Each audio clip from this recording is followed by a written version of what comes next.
అయితే ఎక్కువగా టీ తాగేదాన్ని.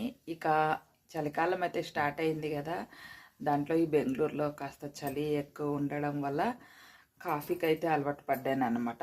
అంటే ఈ చలికాలం వచ్చినప్పుడు ఒకటి కాఫీ చేసుకుని తాగుతా, ఇక మిగతా టైంలో టీ అయితే తాగుతాను అనమాట.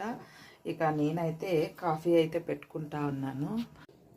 ఇక పాలు కూడా మరుగుతూ ఉన్నాయి. ఇక కాఫీ పొడి అయితే వేసేసుకుంటున్నాను.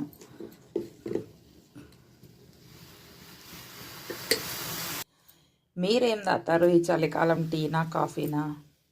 మా వారు కూడా మొహం కడుక్కుంటా ఉన్నారు. ఇక టీ అయితే ఇక ఇది tea tea tea tea tea తాగి తాగి టీ అనే వస్తుందన్నమాట నోటికి. అది అలవాటు అయిపోయింది. పిల్లప్పటి నుంచి టీనే అనమాట నేను ఎక్కువ తాగుతూ ఉంటుంది. ఇక ఈ చలి నుంచి ఇప్పుడు మా వారు కూడా కాఫీనే చేయి అంటా ఉంటే ఇక ఇంకిద్దరు కాఫీకి అలవాటు పడ్డాము.